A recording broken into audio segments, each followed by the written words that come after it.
자, 징역 5년이 선고됐습니다. 지금 그 전체적인 내용을 설명하는 과정에서는 범죄 혐의 전체가 인정되고 또 그 혐의 내용 하나하나에 대해서 왜 대통령으로서 의무를 지키지 않았느냐라고 분명하게 이제 꼬집었는데 결국 이제 1년에서 최장 11년 3개월까지 갈 수 있는 것을 지금 5년으로 일단 선고를 했는데요. 두 분 말씀 듣기 전에 이병철 변호사님 제가 전화 연결을 좀 했는데 함께 말씀 한번 드려보겠습니다. 이병철 변호사님께 전화를 해서 이 선고를 어떻게 우리가 해석해야 하는지 이병철 변호사님 직접 전화 연결해서 얘기를 들어보겠습니다. 겨우 5년이냐 5년이 뭐냐 마음을 놓을 수가 없네 이런 이야기 나오는데 이병철 변호사님 전화 연결했습니다. 생방송으로 여러분께 보내드리는데요. 이병철 변호사님 안녕하십니까? 네, 수고하십니다. 자, 어떻습니까? 내용을 매우 따박따박 똑똑하게 잘 읽어 내려갔는데 최종 선고는 5년입니다. 어떻게 보셨나요? 제가 예상했던 대로 딱 5년 나왔네요. 그렇습니까? 예, 제가 그 내란 특검이 10년 구형했는데 예.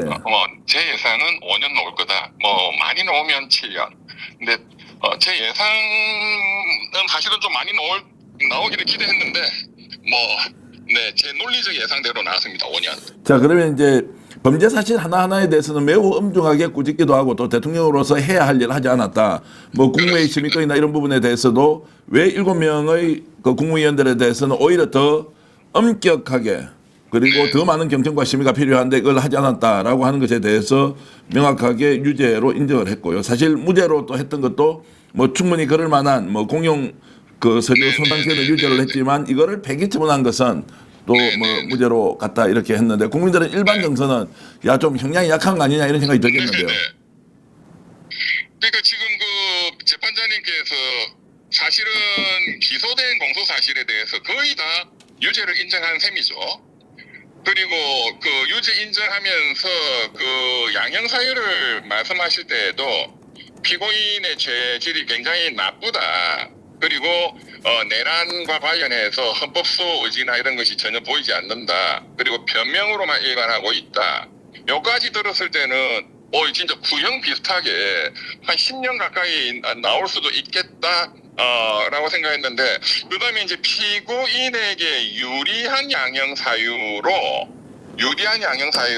전과가 없다, 공직에 오래 봉사했다, 그 정도 얘기하지 않겠나 했는데 역시 이제 그 정도 얘기를 했고, 근데 그런 경우 그것은 일반적인 그냥 참작 사유인데 그런데 결론은 그냥 의외로 팍 5년이라고 선고를 하셔서 그리고 바로 끝냈는데 저도 사실은 결론에 와서 상당히 좀 제 예상은 맞았지만 결론 전까지 설시했던 내용에 비추어 보면은 최종적인 선고형은 좀 낮게 놓은 거 아닌가. 그런데 이제 이게 그 재판장님 말씀하신 것처럼 대법원의 그 양형 기준표에 따라서 그 모든 죄가 양형 기준표가 있는 것은 아닌데 그 양형 기준표에 따라서 여러 가지 계산을 해서 결론이 5년을 하고 계산을 하신 것 같아요.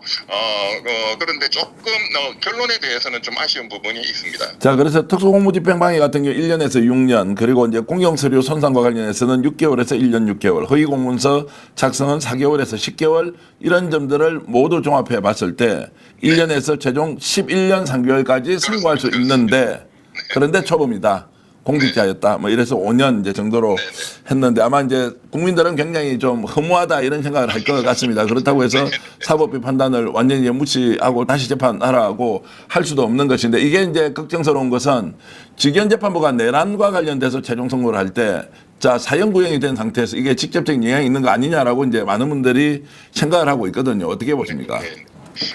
그거하고 직접 관련성은 저는 별로 없을 거라고 보고요. 네. 지기현 재판장이 2월 며칠이죠? 2월 19일입니다. 2월 19일 날입니다. 19일 선 연휴 끝나고 바로 그 다음 날인데 거기에 관련성은 저는 별로 없다고 봅니다. 왜냐하면 이게 비교할 수 있는 그 범죄 사실이 아니기 때문에 그렇기도 하고 또 한편으로는 오늘 그 백대현 부장판사님이 오늘 이제 1년에서 10년 정도의 형량의 범위가 있는데 거의 중간으로 잘라놨는데 이것은 엄중하게 그 죄를 논고하면서 형량은 그냥 중간으로 한 것은 대법원이 만들어 놓은 그 양형 기준표라는 그 범위가 굉장히 합리적으로 굉장히 오랫동안 연구해서 만들어 놓은 것이고 거기에 한 절반 정도의 선고를 하는 것이 적어도 요 좀 어떻게 보면 이건 부수적인 사건들이기 때문에 이거는 일반적인 어떤 이 구형보다도 한 절반 정도 선고한다는 일반적인 관례에 쫓아간 거 아닌가 이렇게 보이고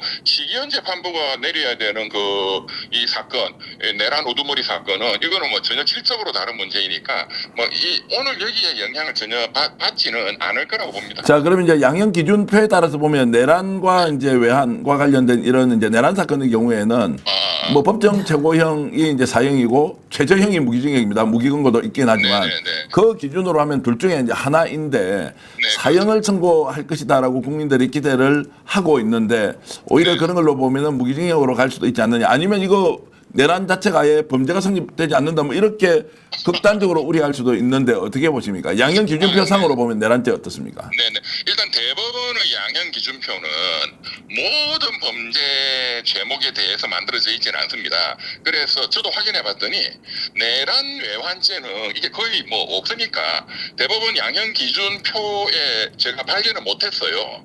네네. 그래서 양형 기준표는 아마 대법원 그건 없는 것으로 보이고 네. 이제 예상을 한다면 사형이냐, 뭐 내란 특검은 제가 사실은 내란 특검의 그 이 마지막 구형을 위한 회의가 되고 그리고 그 이후에 제가 구체적으로 사실은 들은 얘기가 회의 결과는 무기징역이라고 들었거든요. 네, 예. 그리고 이후에 보도가 나온 것도 그날 참석한 분들 중에 다수결로 하면 한 10명 정도가 무기징역이었고 한 4명인가가 6명인가가 이제 사형이었다. 그래서 이제 다수결로 하면은 무기징역 이렇게 났는데 최종 결정은 이제 조은석 특검님한테 이제 맡기기로 했다.